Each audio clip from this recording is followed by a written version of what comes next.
Hello, everyone, and thank you for joining us. We are the Fifth Meeple, a podcast where five diverse friends offer our takes on the latest and hottest games to hit our table. I'm your host, Emerson, the wild card, and joining me at the table today is the Goofy Noob.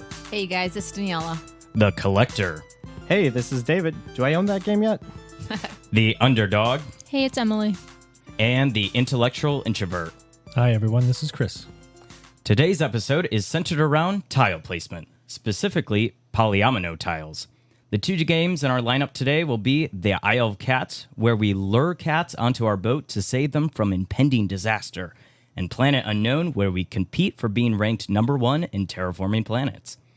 After that, we'll face them off against each other in our head-to-head battle of the funnest and see which one will take over. Will it be the cat that you just rescued or the terraforming rover? But before we get into any of that, Emily, would you like to tell our listeners about our recent poll? Last week, Fifth Meeple ran a poll asking board gamers like you, what drives you to buy a game? Is it the mechanics, FOMO, theme or IP, the artwork, a great bargain, a combination of theme or mechanics, or other? 984 of you guys responded, and winning by a landslide, mechanics was number one with 32%. In second place was theme or IP. And in third place was other.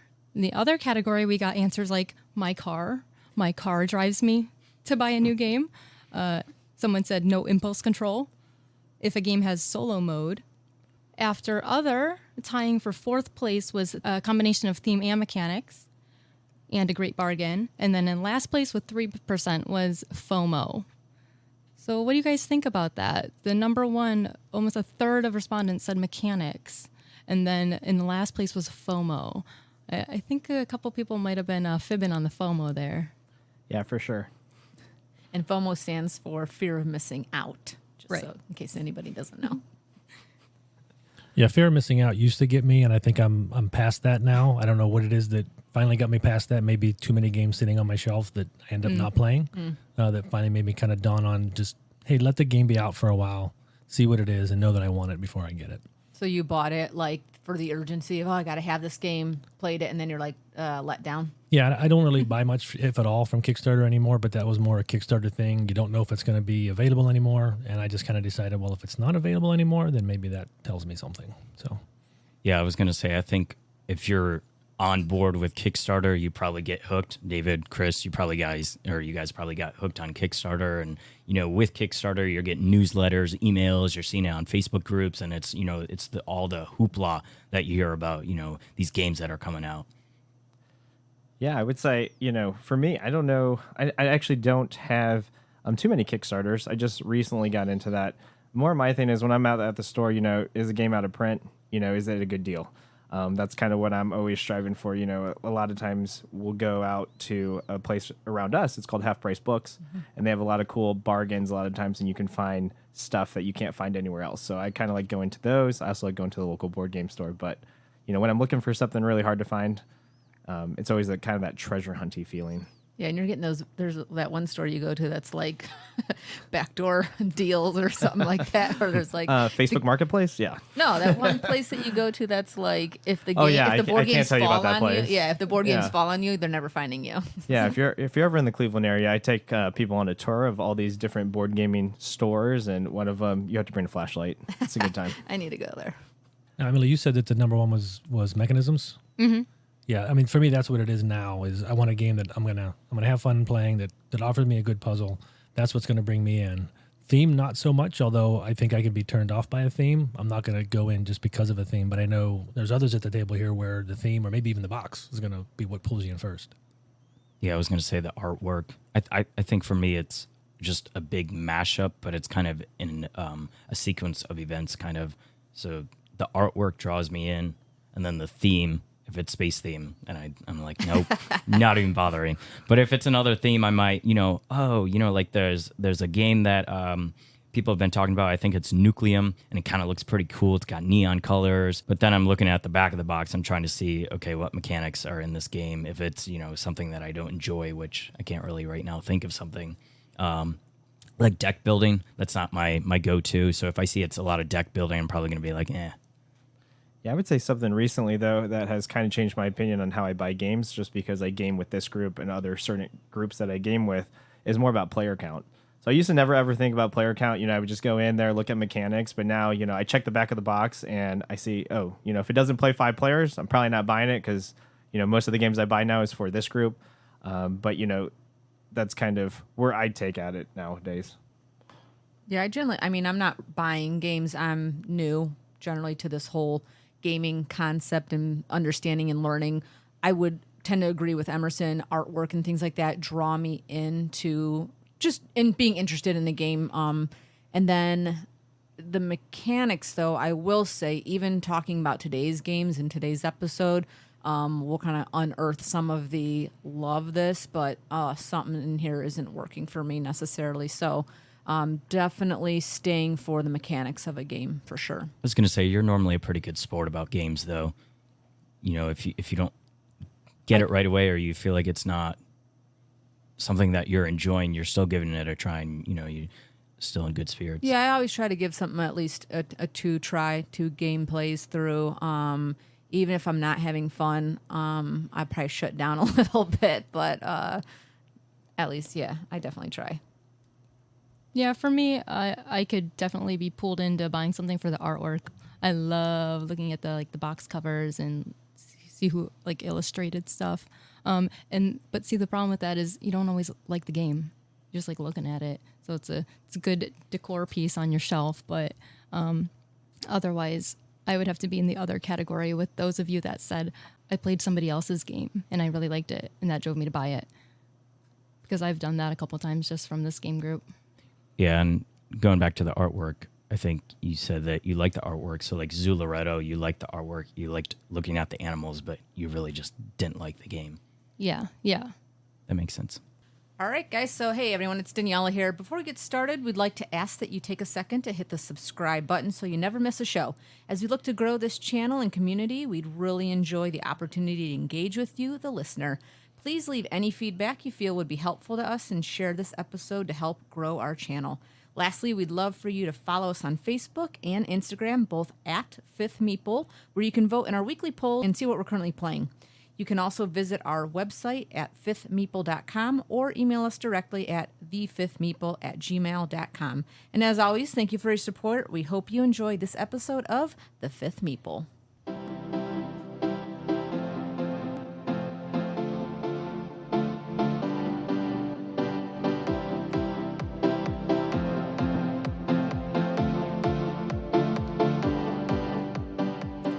The Isle of Cats is a polyomino tile drafting and laying game that pits players in a race against time, trying to save as many furry felines as possible before the evil Lord Vesh arrives and does unspeakable things to the cats that we didn't save. Each player has their own player board consisting of a boat broken up into a series of rooms. At the start of a round, players draft cards, but in order to keep them, they have to pay for them out of their own supply of fish, which serves as currency for the game. Turn order is adjusted each round by a player's speed, which is influenced by certain cards of the ones you just kept. Players then take turns luring cats from 2 different fields that are populated from a giant bag full of polyomino kitty cats.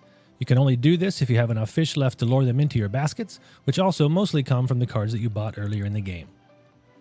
When you lure a cat into your basket, you place it immediately onto your boat adjacent to at least one other cat. These cats come with fur of a variety of different colors, and the main source of points is related to the size of each group of similarly colored cats that you have on your boat when the game ends.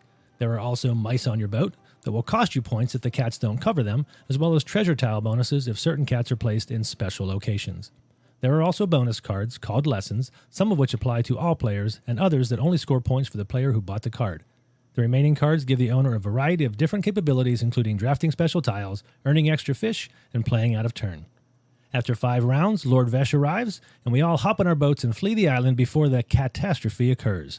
This ends the game, and the player who has scored the most points wins the game.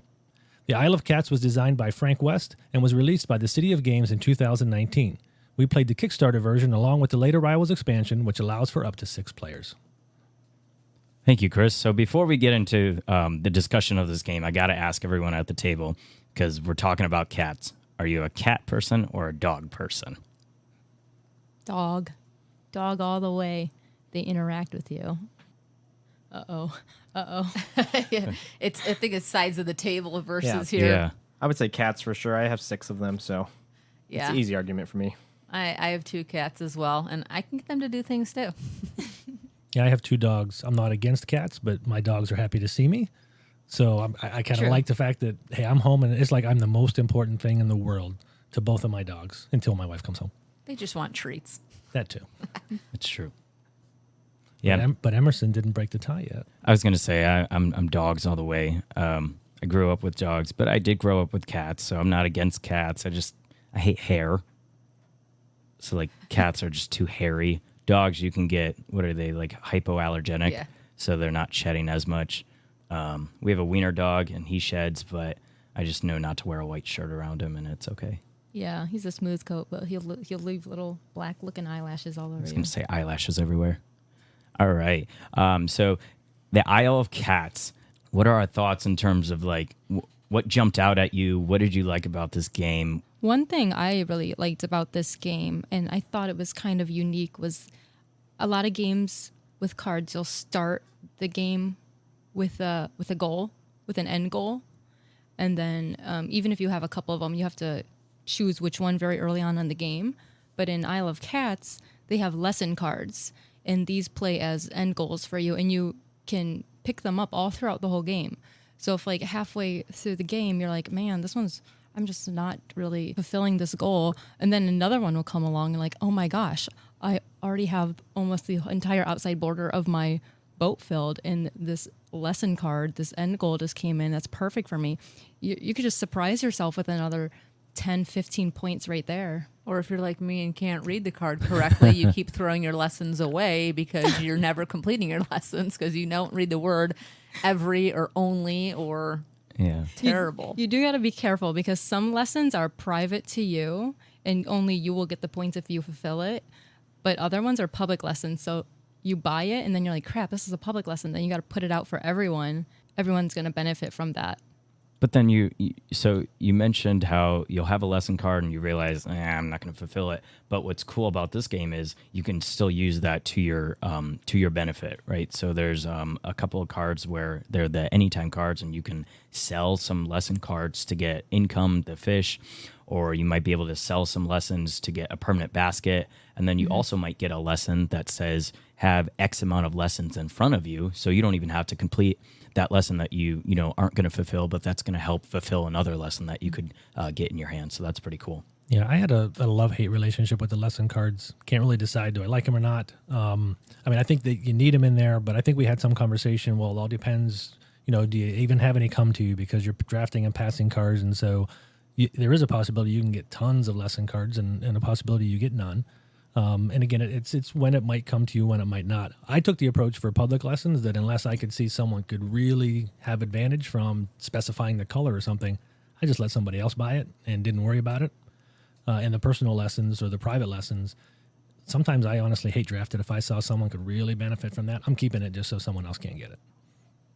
So Daniela, you like playing Tetris-y kind of games, so I feel like this game kind of calls to you. Yeah, I really like the polyomino games. I like figuring out where they go, figuring out with the cats, although I will say the last 2 times I did play this, a little bit to what Emily was speaking about within the lessons, you start on one side of the boat and you start to fill and you start to move around, and there's different colors in different spots along the boat, so you're trying to get certain cats to touch different maps in different colors to get rewards.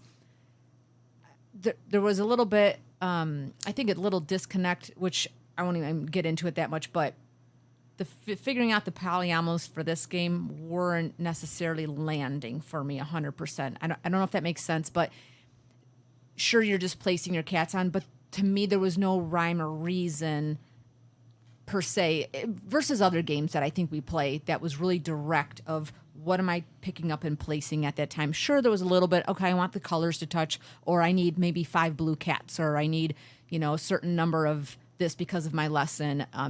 Those were kind of doing it, but I, at the end of this last game, had no lessons because, again, I couldn't read, and David ended up having like 45 lessons, and it killed me. And then I really wasn't doing anything on my boat besides touching maps and getting points for certain colors touching things. So it was, I kind of made a mess of my board at the last thing. So that was my bad. So I mean, what you're describing though is part of the game. Is figuring out, okay, what am I even going to do? It gives you a lot of freedom to pursue things. We Yes. played this online, Emerson, and I couldn't figure out what you were trying to do. Collect all the treasure. Yeah, it just looked very different, but I think As usual. that's part of the challenge. And in that same game we played online on Board Game Arena, I thought I was killing both of you, and Emily swoops in and really blew us both away. And that's where I kind of challenged myself. I may not really understand yet the optimum way to build families of cats. You get points based on how many of the same color cats you end up putting together on your boat. And I was playing one way, and I could see Emily was playing the other way, trying to get multiple families, and that worked, I think, very well to your advantage, which again is just something where it gives you the freedom, and I think you can burn yourself by doing that. Yeah, for sure. Yeah, and I think touching on a little bit what I think Daniela was getting at, you will never be able to fill up your entire boat. So you kind of got to pick and choose which rooms you're going to try to cover and which rooms you're not going to waste your tiles on. And there's a trap in there too, because there's the one giant room that doesn't have a symbol, and it's Hallway. like if you can catch yourself trying to fill in every little space, and if it's one of those, to me that's a fool's game. You're Yeah. wasting it where you could be doing somewhere else. But again, I think that's one of the other traps that's built into the game. Yeah, whenever I play this game, just kind of depending on my first hand of cards, I'm deciding right off the bat what 2 rooms, because I'm just going to say worst comes to worst, I'm not going to fill up 2 rooms. What 2 rooms am I going to sacrifice not filling, just so that I can make sure that the other rooms are filled? Because when I first played it, I knew I was losing points for rooms, but I had no concept of the how difficult it was to fill up your boat, because you look at it and it looks really small, but then you're in the 3rd round and you still have a third of your boat that you still have to fill up, and it's just but kind of what you were what we've already touched base on, which is you have a lot of options to choose from, and David, I think that's something that you like in a game, if I'm correct. Yeah, I do. I mean, I think this game, when you actually look at it, like you just touched upon, you can actually lose points in this game. And I think, nowadays when we play games, you don't see that mechanic as much, because, everybody's about positivity and, getting a score that's good, and it's always positive. When Isle of Cats came out back in 2019, they definitely had that. So you could score very poorly if you played it wrong. And, the other decision making that I kind of like, I like economic games. And so in this game, kind of like you guys were all briefly mentioning, but there is kind of a micro game inside the bigger game where you're looking at, I have this money, I'm doing a draft, and then I get to choose which cards I'm buying, and that could affect how many cats I get. And so, there's this thing, do I save money? Do I spend my money hard now for cards and not take necessarily as many cats? Can I win that way? Or do I spend my money on cats, And I think sometimes how the game's played out is as the rounds go later, there's only so many cats that are on the board. So, if you save a lot of money, you might actually lose out, because at the end of the game, a lot of people will be buying as many cats as they can get to put on there so they don't minus points.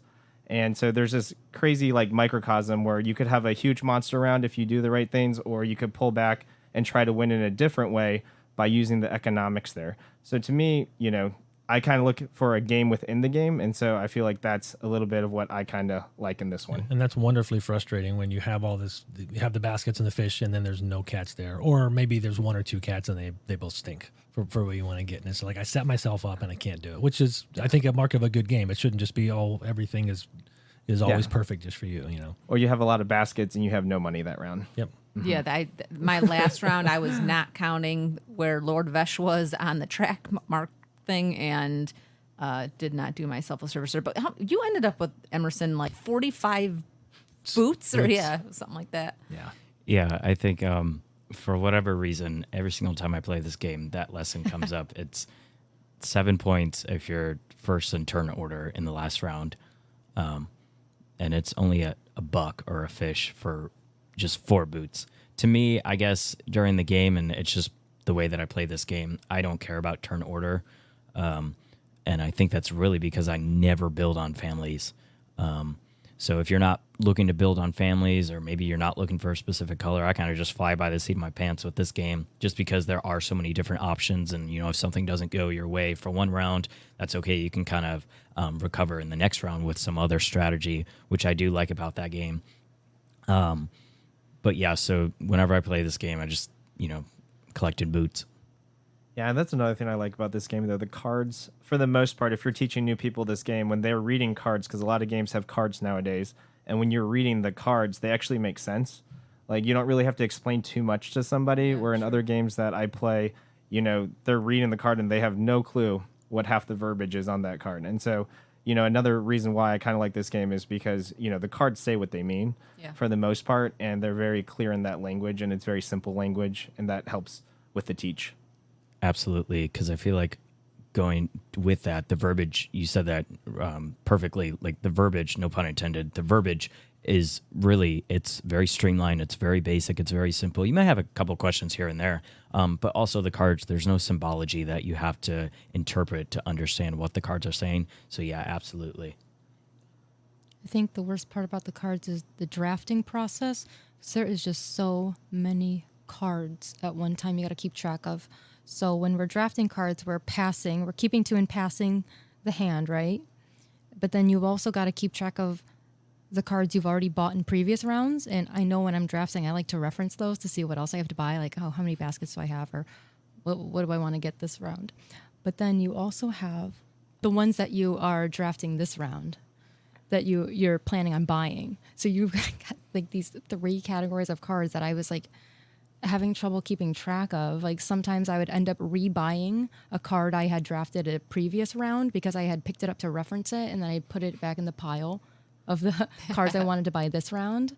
So you just got to be careful with that. Like make sure you have like enough space around you to keep your cards in order. Which is easy to say, but that was another thing I was going to say. This is a table hog, right? We play on, as 5 players, we play on a 4x6 table. It's a big table. And it's easy to say, well, just keep those cards on the left, those cards on the right. There's no room when you're playing this game to be able to set that aside. And I think once during the game, Emily, you're like saying to Emerson, is my cards or your cards or what is it? And that is a little bit difficult to keep track of sometimes. Yeah, for sure. I think this game could have definitely benefited from like a player mat of some sort. But again, was that before its time, coming back out when it did? Yeah, it kind of seems like we're going into our frustrations. So Emily, you started to touch base on what David, I think you would call as fiddly. So this game is very fiddly. Yes, very fiddly. Fiddler on the Roof. So when we talk about fiddliness, especially in this game, there's just a lot of moving parts. That's how I'm using the word to describe this game is where, when we're doing a draft, cards are going to the left. There's also a bag that we're, taking out cats and placing them on the board. So that bag's being passed around at the same time where people are pulling out cats. And then, like Emily said, as the game kind of goes on, you have 2 separate pile of cards that you've bought that you're trying to keep to the side, and then other cards that you're drafting, and trying to make a separate pile for that. And then it's all being done, at least at our table, because our table's, it's pretty big, but, on your player board, which is where your polyominoes and your tiles and stuff are on, that's getting touched too because people are throwing cards at you. And so, your map itself is just, it's not looking always the greatest, and you're trying to look down and try and make sure that, everything's going there. But I would say for when we played it, I know for a fact that sometimes I'm like, where's the extra card? Or, we don't quite know what piles of cards were going where. So it's definitely a little bit fiddly when it's on the table. I think at one point too, we had all said, "Okay, we're done," and you're sitting there like, "Wait, I only got cards passed to me once." So I just kind of lost track somewhere along the way. For sure. Yeah, I think for a game that's so fiddly, like you said, David, there's so many moving parts. You would hope or think that maybe someone has, come up with their own boats that are more inset, so the tiles are not moving around and shifting so much. Yeah. The edge of the boat, yeah. The edge of the boat should have a little divot. Which is about all you could do, given the freedom you have to have. But Yeah. at least have it to where if you nudge it, it doesn't kind of push it all the way. Yeah, I think at a number of points, all of us hit our board and we were like, no. So, For sure, yeah. but yeah, I mean, Emily, like she said, there was a ton of cards. I think David kept blaming the dealer for the cards he was receiving. I'm very frustrated about that. For me, it's just twice now I've not filled my boat as much as I would have liked. I don't know, for 5 rounds, it just seemed like a long game, but then it ended really fast. I don't know if that makes sense, but if you play it, it's kind of like, all right, you're doing these things, you're drafting, you're buying, but then it's like 5 rounds is done fast. So I just want to fill my boat a little bit more, and I don't know if that, I don't know. There's something missing for me in that when I'm trying to work through the game. Yeah, totally understand what you're saying. I think we all at this table agree with the frustration of, well, I'll say two things. The frustration of it's a huge puzzle. You're putting in all this effort, and then, yeah, you look at the end of the game and you got, all this blank space, and it feels like it's unfinished. Yes.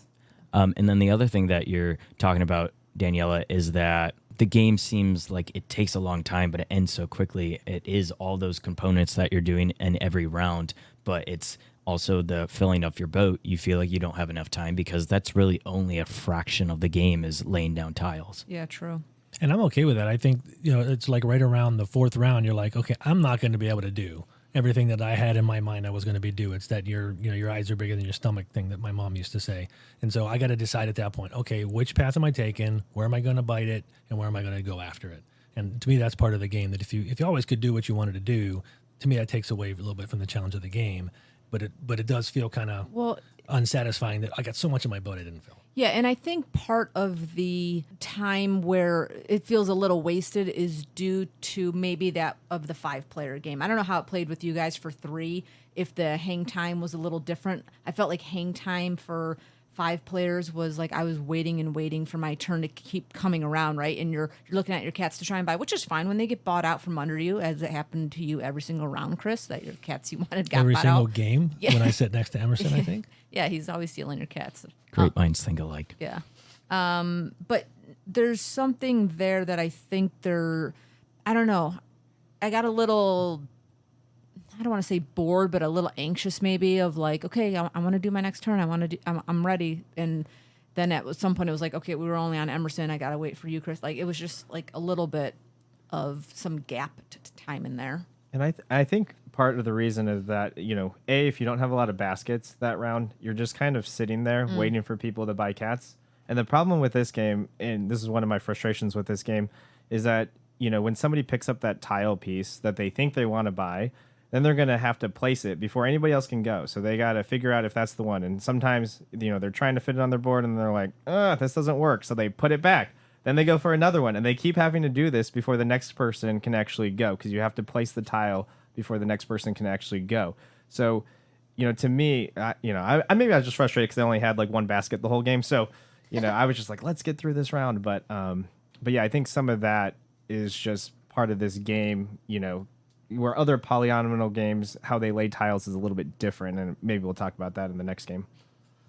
I was actually surprised. I thought I would be frustrated with how much downtime I wasn't, but I think part of that was just I was looking, okay, with what's left, what can I do? But to your point, when it got to I didn't have any baskets, and now I'm just waiting for everybody else. That was a lot of downtime. And okay, I'll bring it up. So my last beef with this game was the tokens.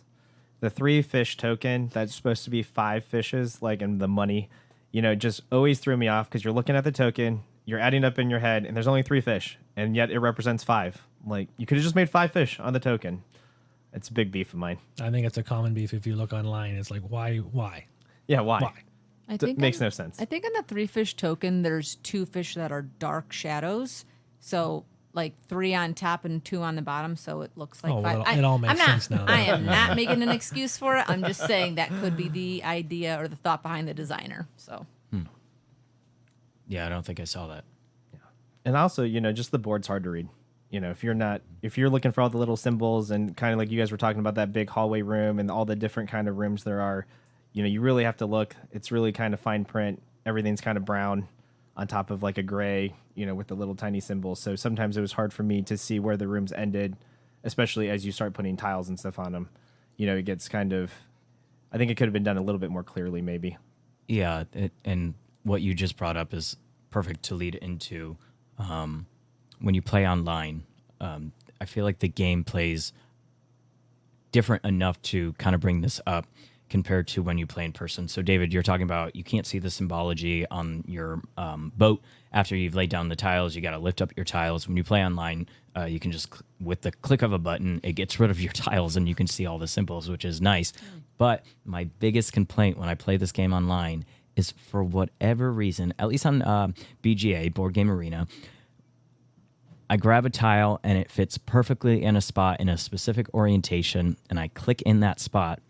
The computer just puts it in a different orientation that just makes no sense. So now I'm spending a lot of time clicking just to rotate it and move it to where it belongs. It's like, I don't know why they were not able to do that just to make it a quick and frustration-free game online. Yeah, you're talking about Board Game Arena Online, and Yeah. I felt that too, but I also thought that there were other things that it really was a benefit to where, okay, I don't have to dig in here and find all these cats and get them all out and all of that. So that part was nice too, but I think with Board Game Arena, there's always kind of a give and take on certain things.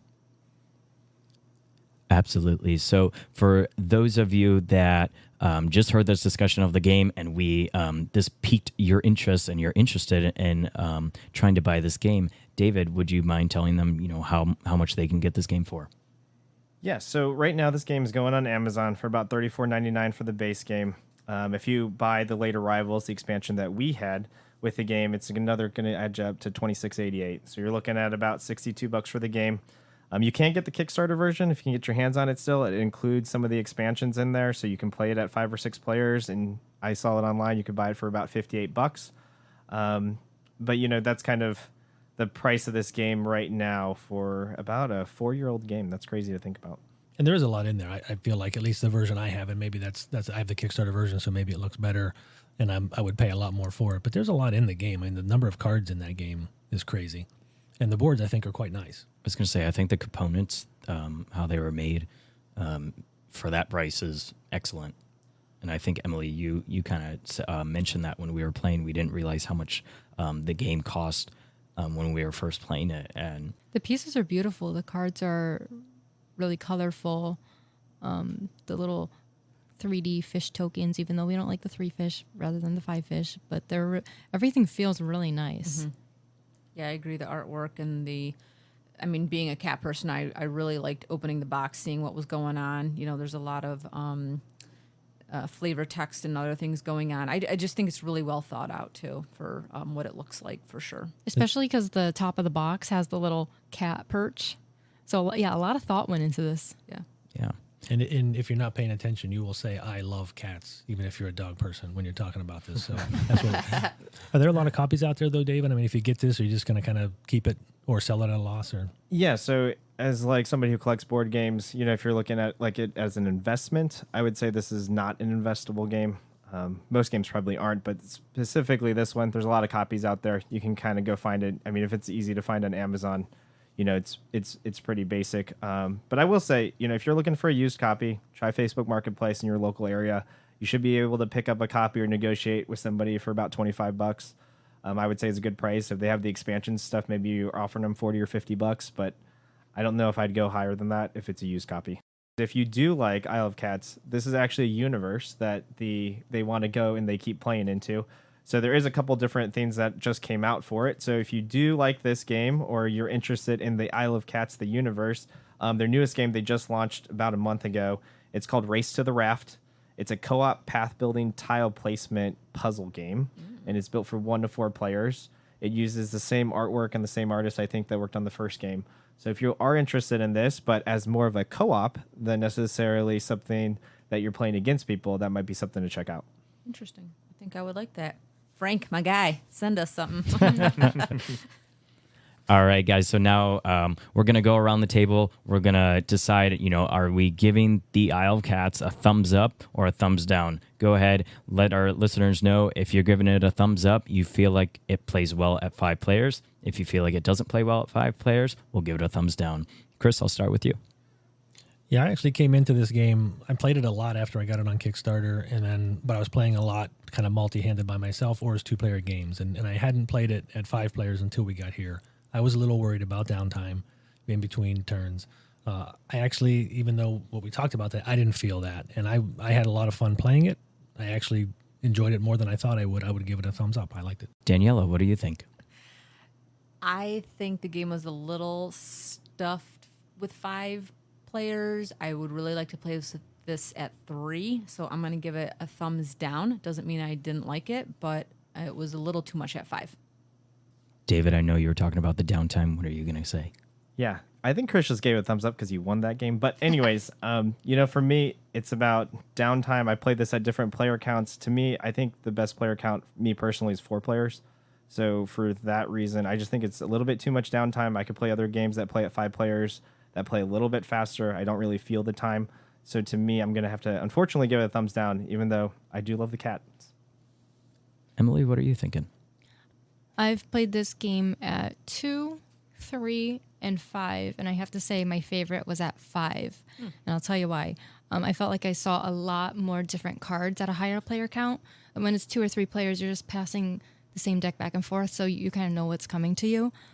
So I liked getting a bigger variety of cards at 5 players, but also the downtime didn't bother me. Maybe it's because every round I bought so many cards that I just had like a lot to look at. And I liked like looking at my board and then looking at what cats are being taken and seeing other people's boards. What do I want to take? Do I want to take something that's going to benefit me or something that's going to mess with the person after me? So that downtime didn't bother me. So I'm going to give it a thumbs up at 5. Are you reading my notes over here? Because you said everything that I was going to say. Emerson, what do you think? Yeah, I'm going to give it a thumbs up. I think this game with the card drafting, the pool grabbing, and there's enough public knowledge out there on the table that it is a very social game. And you always hear me talk about, does this game have a good social component to it? And I think this game does. I felt like there was a little bit of unnecessary downtime, but in the meantime, with the downtime, there's stuff that I can be doing. So I'm going to give this game a thumbs up. If it's really, about the table space, just get a bigger table or maybe play on the ground or something. I don't know. I don't think the table space is going to, determine me giving it a thumbs down. So I'm going to give it a thumbs up. So you're saying it wins 3-2, and all the dog people voted yes, and the 2 cat people voted no? Wow. Yeah, that is That's weird. exciting. That was bizarre. Yeah, there was no hair involved, so I liked it. All right, everybody, we're going to sail away and jump into our space suits, so stick around.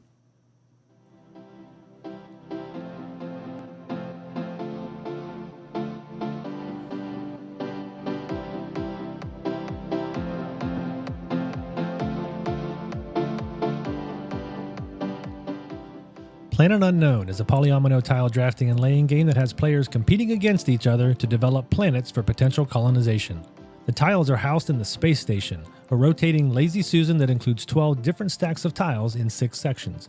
Each round, the main player chooses one of the available tiles and rotates the Lazy Susan so the desired tile is in front of them. The remaining players then choose one of the 2 tiles that are now in front of them, and all players simultaneously place their chosen tile on their player boards, all of which show a planet overlaid with a grid of squares. The first tile placed must be along the edge of the planet, and all subsequent tiles must be placed adjacent to at least one other tile. Each tile is broken into 2 sections representing different terrains that allow the players to advance along 5 different resource tracks that provide rewards, unlock special abilities, or earn points. Some tiles also contain meteorites which deposit onto the planet and prevent scoring if not removed.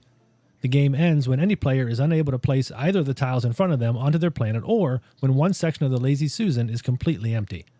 Players score points for each full row and column on their planet that does not contain a meteorite, from their research tracks, from meteorites and life pods they've collected from the planet, from special cards received from one of the research tracks, and from special private and competitive goals that are assigned at the start of the game. For added variety, Planet Unknown also includes an optional event deck module that subjects players to various hardships each round. The player boards and resource tracks are also double-sided, with the second sides comprised of asymmetric designs. Planet Unknown was designed by Ryan Lambert and Adam Rayberg and was launched by Adam's Apple Games in 2022. Thank you, Chris. So if you haven't noticed already, we are now in outer space, my absolute favorite theme. Psych. Yeah.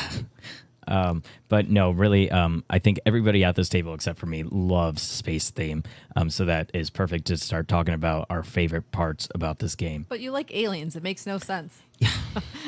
I like aliens in a different sense, not the, we come in peace kind of aliens. We want war. The first thing I like about this game is simultaneous play. I'm a big proponent. When everybody's doing something, I don't have any downtime. I'm sitting there. It is a little bit solitary, but to me, that simultaneous play where I can be playing and everybody else is playing, and then when we're all done, we look at each other and we're like, okay, let's go to the next, phase. To me, simultaneous play is always something that I like in a game, especially a game like this. And I love that Lazy Susan. So, I like how the authors named it the simultaneous unit selection axial nod. so, or Node. Node. But space themes, always my cup of tea. I like the artwork as well. So, when I saw this game for the first time, it just pulled me in, even though I'm not necessarily a tile placement person, but just the theme of it, I wanted to see what was going on there. Yeah, I'm a tile placement guy. I'm a space guy. With or without aliens, doesn't matter. If you put space in it, you're at least going to have my attention. And I agree. I love the simultaneous play. It plays the same probably at 3 players as 6 players or whatever, because there's no reason it wouldn't. Yeah. I mean, every time I play this game, no matter the player count, it's always around 60 minutes, So that's, to me, I love a game I can get scheduled in. I know, hey, 60 minutes, I'm busting out this game. Yeah, I like the polyomino still, again, for this game. And there's so many different options as far as when you play, you can have different sides of the planet that you're playing on. There's different faction boards, there's different corporations, there's different things like that. I was a little nervous to play with the different, the backside of the corporation, because I was like, I don't know if I'm going to be able to like play with this as only playing it my second or third time or something like that. But did not play the one side of my planet. There was way too much water for what my corporation board needed. But I really enjoyed the harder variant in this. My rovers did really well. I had just different things, and you can look around at different people's boards, and sometimes you're not even knowing what they're doing. You're like, man, why are they moving across their board like that? Or why are they doing, the things that they're doing? But everybody that had different goals and different, even between players, we had different objectives and things like that. It's just really, really neat every single time we pull it out and play it. Yeah, I think so. To kind of take a step back, if you're playing on the basic side, I think this game is very I wouldn't say it's a gateway game, but I think the teach is fairly simple. There's a couple maybe confusing components, but this game is a very good game to bring out and play with, someone who doesn't play board games. I think, David, you said that you play with your wife often. Yeah, because, somebody can come in, they could play on, like you said, the basic side, and I could be playing a specialized corporation over here, and we're playing the same exact game, for, different challenges. Yeah, absolutely. So you don't have to search and find the right people to play this game. Obviously, I'm not going to probably play with someone that I don't enjoy being around, but, I think that's a good aspect of this game. And then, Daniela, to kind of go back to what you were talking about on the advanced side of the board, it is neat because, it plays into that solitaire. Everyone is doing their own thing. Everyone has their own abilities. Everyone has their own objectives on their for their faction and their planet. So it kind of, you said you're looking around, but you really don't have to. Right. You're going to do it strictly out of curiosity. But what David is doing is not going to affect me. What you're doing, it's not going to affect me. What I'm doing, it's not going to affect Emily. Only maybe to a certain degree based on, what tile I'm choosing from the Lazy Susan. Yeah, or the interaction between the players to your right and left with your objective. You're kind of like looking, all right, are they even going for that objective? Or are they going for the opposite objective that's between the next player and that person that's next to you? To me, it's about decision making. A lot of times, we talk about games. Does it have a good decision making model? And to me, this game has 5 different tracks. Being, I can name them off for you real quick. Is like the Civ track, and the Civ track's really cool because if you go up on the Civ track, there's these cards that are set aside, and they're levels 1 through 4. And so if you hit a level 1 card, you get to go and you get to select these, 6 cards over here, and you get to take one that has an advantage. And also, you get to look to see, if you take it early enough, what everybody else might take. And, as somebody else gets a level 1 Civ, there's less and less choices. And to me, that that's a fun decision making. I think all the 5 tracks, when you look at them, they're really fun. Like, sometimes it's hard to decide which one you want to go on. Because, water, although it might be the most boring because it doesn't really do anything, it has the highest score total. If you can get your marker all the way to the top of that one. Mine is the biomass. You get 1 square patches, so there's only... in the whole game and all the tiles that are in the Lazy Susan, there is only, I think the smallest piece is a 2-piece. So the only way to get 1 pieces to kind of fill in those gaps is to go up on the biomass track and to get these 1 pieces that you can fit into anywhere on your map. The rover one, like Danielle was talking about earlier, you go up on that, you get to move your rovers all around and you see people zooming around the maps while my rover is like basically dying in the corner. So that's kind of fun.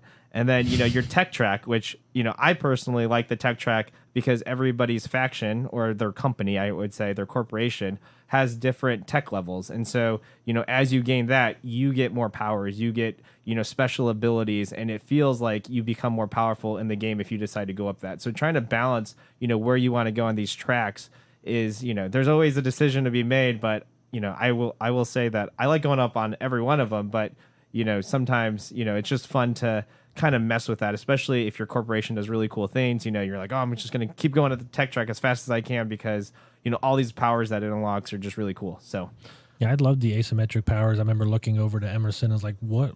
Why are you putting all those life pods on your board? And how did you get at the top of every single one of your tracks already? No idea.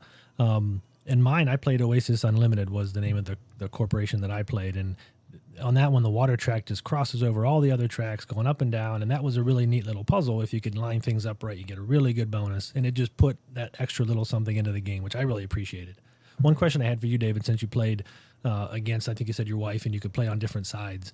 So obviously the asymmetric side maybe is a little harder, but does it give you advantages that the other side doesn't have? Or is it just, hey, that's a good handicap against other folks? Well, since I've lost my wife twice, not the greatest advantages I was hoping for, Okay. but just because you could vary it up with the map too, so you can play like an asymmetric court but have a standard map, or you can choose sometimes to flip it over and you have a different kind of map that has its own goals. I think the last map I played at, they had little cities on there, so I think Emerson had this one too. So if you don't want to destroy those cities, you couldn't put tiles over it, and they scored you points at the end of the game for trying not to kill the cities that this the planet already had on it. The first several times that I played this game, I just played on the base side, base powers and base faction, all that, and I found it very dull. But then the last time we played it, I flipped it over and I was like getting all these new powers and things. I thought that was super fun. I was so bored with the base board. But I also thought that the different research tracks or tech tracks I felt were pretty well balanced, because I found myself many times really having to decide what do I want to do next. And you mentioned the Civ cards. There are some that are better than others, and if you don't get there early, you're not getting much when you do get there. And so to me there was a pretty good decision space on what I really want to accomplish. But are with you this one. saying that all your tracks moved up simultaneously, you think? No, it was a matter of me having to make a decision. Okay, Which okay. one do I want to move up? And it wasn't always just an easy decision. Oh, obviously I'm moving here. I could see advantages from several of them, and I had to make a choice. Yeah, I agree with that, yeah. Because I was moving up different ones way faster than I was for the other ones. And that's kind of what I was going to go back to with my brain fart earlier, was that a lot of the interaction that we do have as the group too, even though we didn't understand quite what maybe the person to the right or left of us were doing besides our objective, was literally just going, oh man, I hope that Susan doesn't stop right there or here. You're kind of you can kind of look at their board too, maybe seeing where they're trying to go to fit. And then you're looking at the lazy Susan as well, trying to see, oh man, what am I going to land on? And sometimes you're like, yes, like I just needed that little one. And then other times it's just, oh man, I can't place this big one. That's how I ended up going out this last game too, was I couldn't place. Yeah, I was going to say, I think the first time that we all played together as a group of 5, I think, maybe not, but I remember the one time that we were playing, we were just meteors left and right for everybody. But this most recent time, I really didn't get that many meteors. Oh, aren't you lucky? No, they were all on my board. And my board. I got a lot of meteors, yeah. I did too, but I had advantages for mine, yeah. But the thing was, for my company, my rovers were able to move diagonally once I moved up on the tech track, and then also I moved up past the tech track to allow me to not count movements if they moved on the synergy spaces, so the brown wild card pieces, as we call them when we're playing. So I don't know. I guess maybe this is a frustration of mine, maybe not a best moment that I felt during this game, but the Cosmos Inc. or Cosmos Incorporation, and I don't even know how to say this planet. It looks like tartar sauce to me. It's I don't know. It's Tartarus. Water planet. So Tartarus. Yeah. Tartarus. Tartarus. Okay. All the I tartar like sauce that. is made. Yep. Yep. Exactly. English is not my Export. first language, people. Yeah, I don't know. I felt like I took notes, and I felt like what I had in front of me, there was a small puzzle. I couldn't place tiles a certain way on my planet, but I really felt like this was not balanced. And I think Chris kind of looked over. You had already mentioned you're looking over, and I got, I think, 2 or 3 of the resource track was already at the top, and I'm looking over at yours, and you're trying to figure out your puzzle because your puzzle was your resource track, but my puzzle was more on the planet. So I don't know. That was just, to me, yeah, I don't know. Like we kind of touched base on it's asymmetrical, and you guys felt like it was balanced, but I don't know. I felt like this one, maybe I played it wrong, but if you saw me, I was reading it multiple times to make sure that I wasn't doing it wrong because I just felt like it was too easy almost. I think my comment was that the individual tech tracks were balanced. I have no idea if the different corporations are balanced. I think we need to play a couple more times, and I question that, which is always a risk when you have these asymmetric powers. How much have they been tested? How balanced are they really? And that balance could just be thrown off by what tiles come your way. Well, that's true. Yeah. So speaking of frustrations, I'm just gonna David, what do you think? No, I was gonna agree with Emerson. I mean, I played this, and I put on my notes here is that how you choose like to distribute out whether the corporations to people. We did it randomly. We're like, here's 2 boards, pick one, and then here's just one planet board. So you either get that, or flip it to the other side. And I will say that some of the corporations, they don't go well with certain planets. So I think that's a player choice that we try to mitigate by saying, hey, if you don't like the other side of the planet, then just play the basic side of the planet. And normally, almost every corporation's okay with the base planet that they're having. Yeah, that is an issue, I would say, too. Yeah, maybe to make it challenging next time, if you choose to do the asymmetrical side for your faction or your company, you have to do the asymmetrical for the planet just to make it more of a challenge. I think that's what I'm going to do next time we play it. I definitely, what my faction board corporation though was, I could not have played the other side because it was mostly water. So I don't know if I would have had to have just been dealt another planet or something, because I wouldn't have scored anything. So I don't know how to play that planet. Yeah, I think I'm not that advanced. Yeah, my only frustration was that it ended too soon. I was really quite sad that. Really? I remember when we played, we had to pull the rule book out quite a few times. I thought some of the cards and benefits aren't inherently clear just from reading the board or your card. Did you guys not feel that way? Like, we played this several times. I felt that way with. Yeah. We were trying to figure out what does this really mean? What are you allowed to do? Yeah, I guess it was when we weren't playing the base board. Yes. Yeah. Yes. I think with a couple more plays though, like, because I was watching what David was doing, because I was like, how do you have all those bio tiles? You had like a million of those, and I was talking to you on the side too, David, I think, and I was asking you, what is your board? What are you doing? So I think it's just a matter of playing it a couple more times and getting out there and then understanding what different. Yeah, and I will say some of the corporations, they're easier to play and understand than other ones. I think, and like to Chris and Emily were alluding to, I mean, I do think you can go into the rule book and they have like normally like a half page for each corporation, so you can kind of read in finer details. But I do say some of the language is a little bit more ambiguous than I would like in a playbook. And sometimes I was even going on BGG and having to see, what the community was saying about a certain word and how it was worded. So I think that could be definitely an issue.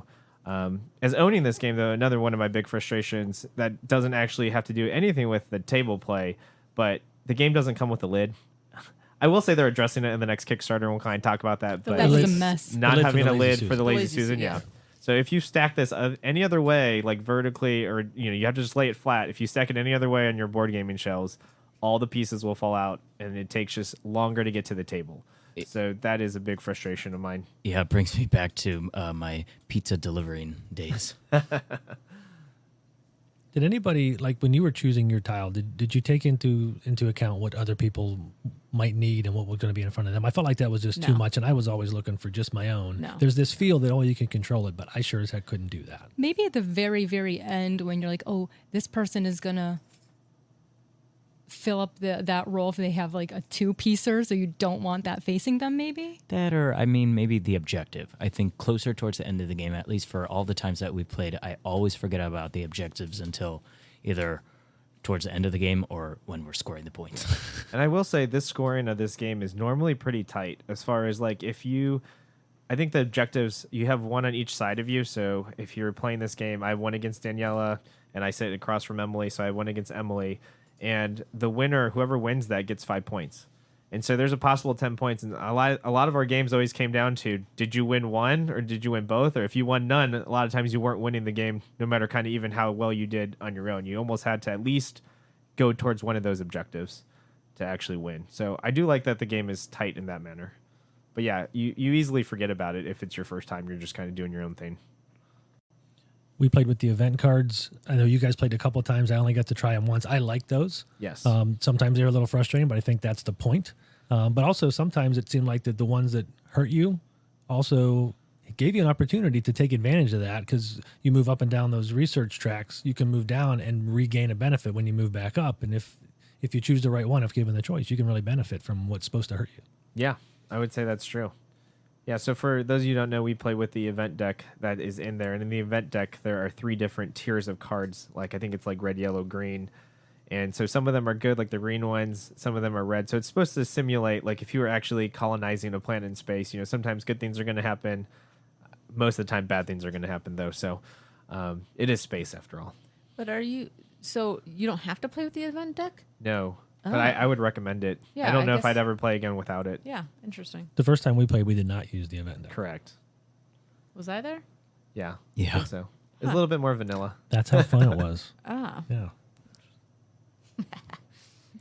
So, David, for those of you that want to get your hands on this game and you're wondering how much this is, David, can you let them know? Yeah, so right now, this game is hard to find. It only came out on Kickstarter, so you can't find it on Amazon or anything like that. It's going for about 100, 150 used right now, and that's on eBay. That's also on like BGG forums. But the crazy part about all of this is I recently went to a Barnes & Noble's up here by us, and they had this game on the shelf. Whoa. And I didn't know it was coming to retail. And so I don't know if a lot of people even know it's in retail. In fact, if you look this game up, Barnes & Noble doesn't even show up. But you can find this game at Barnes & Noble's, at least the ones, I went to 2 of them, and they were at both stores, and they're selling for $79.99, which is a steal because the Kickstarter version of it, the cheapest version you could buy is $100. And so, and right now, I mean, I even looked on eBay today, and there was copies that sold for $120, $150 plus shipping. So that doesn't include the shipping costs. And there's a copy that has neoprene mats for planets. I think it was like their very deluxe high end, and that sold for $289 recently. So I will say, though, if you are looking at this game, it will hold its value, I think, for the most part, unless they're looking to really distribute to retail, which I didn't know was their plan. So that should be interesting. But yeah, and there's a new expansion coming out if you join the Kickstarter last. I was just going to say, David, do you think that it's in retail and it's for cheap because they are releasing this new Kickstarter? Potentially. I know there's limited copies out, but I honestly didn't know they were going to go retail. In fact, I only thought they were going Kickstarter. So Yeah, I was going to It's a say bit- the last time we talked about this, you said that they weren't getting, yeah, they weren't so going that's retail. why, when I saw it at Barnes and Nobles, I was pretty shocked to even see it on the Surprise. shelf. I'd like Yeah. to understand your definition of cheap at $80. Well, cheap compared to $100. Yeah. 80 mean- bucks is cheap compared to $100. Yeah, it's $20 off. Yeah, because on their last Kickstarter, it was $100 plus $30 if you wanted the new expansion called Super Moon, which of course you want that new expansion. So it's $130 that you can do it for, and they're going to have a lid for the Lazy Susan. So all the more reason if you have a copy. I know a lot of us potentially are looking to sell our copy, but we're just trying to get when that Kickstarter is actually coming in, because I think the campaign just wrapped up this past summer. So I want to sell my copy, but I'll probably wait till closer to a lockdown date of when I'm getting the new copy, because I do like to play this game a lot. Cool. All right, I'm sitting here fiddling with my thumbs, and that lets us know that we're going to start and do our thumbs up or thumbs down segment. For those of you listening, if we give something a thumbs up, we think that this game plays well at a 5-player count. If we give it a thumbs down, we don't believe that. Let's go ahead and start with Emily. Do you feel like Planet Unknown plays well at 5? Yeah, I really don't think it matters the player count. It'll play very, very similarly either way. So I'm going to give it a thumbs up. David, what do you think? Yeah, high recommend on this one. Thumbs up for sure for me. I think it plays really well at 5, and I think it plays well at other player counts too, but definitely if you're looking for a 5-player, I would say yes. Thumbs up. Danielle, I see you nodding your head. Yeah, we played that at we've played this at different player counts. It always is a good, like David said earlier, hour game or so like that. Really like that, get in, get out, stay busy. So thumbs up for me. Excellent. And then Chris, what do you think? Yeah, this clicks a lot of boxes for me. I like space. I like polyominoes. I like the asymmetric powers. I like this game a lot. And I actually think there's a lot left to discover. Play it multiple times and still be able to see a lot of different aspects of the game. So thumbs up for me. The planet is still unknown to Chris. There you go. Still much to be Lot to explored. discover. Nice. How about you, Emerson? I'm going to go ahead and give it a thumbs up, which means that all 5 of us believe that it plays well at a 5-player count, which means it's the Fifth Meeple seal of approval. We're going to take a quick short break, but stick around because when we come back, we'll be putting our 2 games head-to-head in our Battle of the Funnest.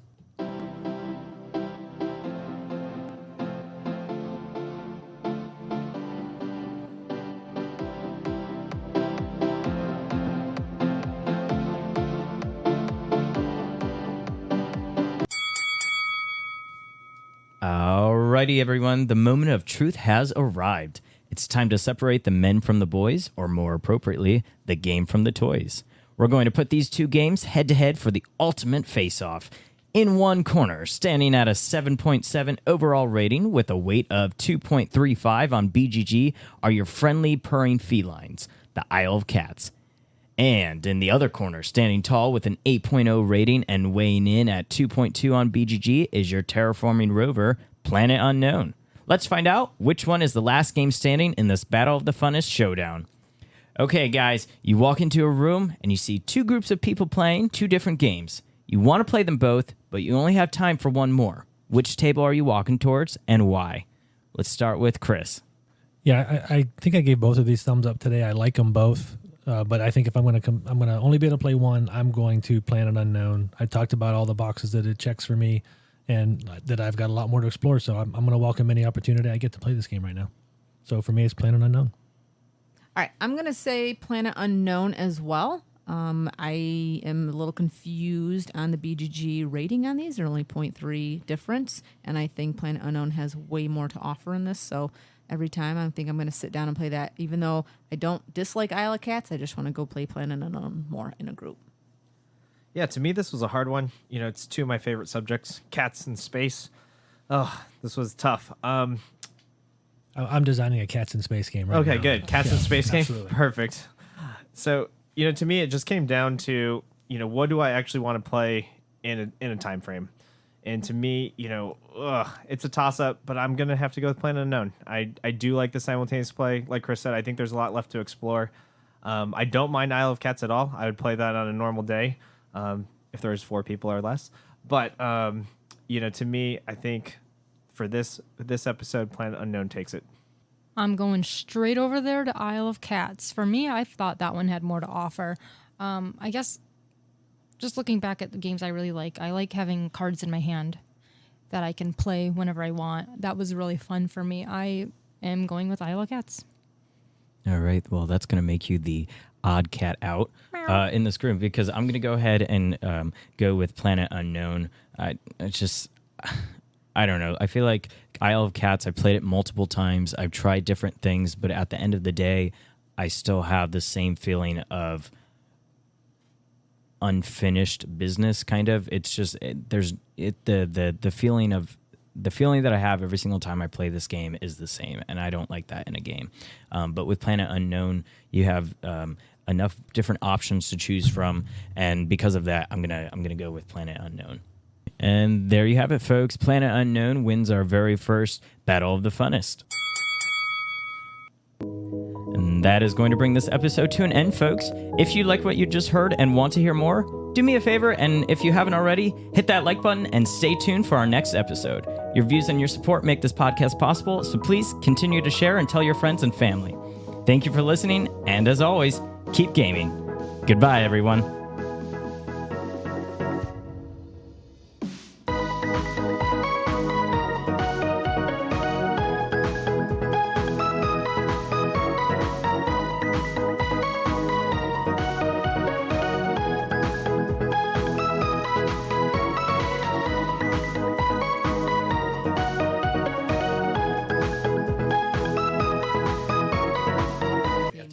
Outro again. Red No, leather, you're good yellow on leather, that. red leather, yellow leather. I said Fifth Meeple way too many times. Good, maybe they'll remember us. Repetition. Everybody good? All right, are we on the Isle of Cats first? Yeah. That's what I have. Yeah. Yes. Just wanna make sure. The kazoo. Yeah, I mean, if you do. Chris yeah. can sing his original song. Okay. Take it away, Chris. Not doing that. Oh, here. Yeah, hold when on. we all vote 5 thumbs up, Chris sings a little song for us. I Yeah. There like you go. that. That's a There you good go. segment. So this is love. For I want to fun. make a jingle like Fifth Meeple, seal of approval. Okay, yeah, you can play that. That's all you have to do is just record that and then Oh. play it. No one wants to Yeah. hear me. No. That's good. We can harmonize. And then we say, Meeple. if you don't like that, please donate to our Patreon account so we can actually get some real music. Yeah, there you Yeah. go. Excellent. There you go. Perfect. They said we're poor. Help our bank account. Sound like Barry Gibbs. I'm Barry freaking Gibbs. All right. Okay. Go ahead.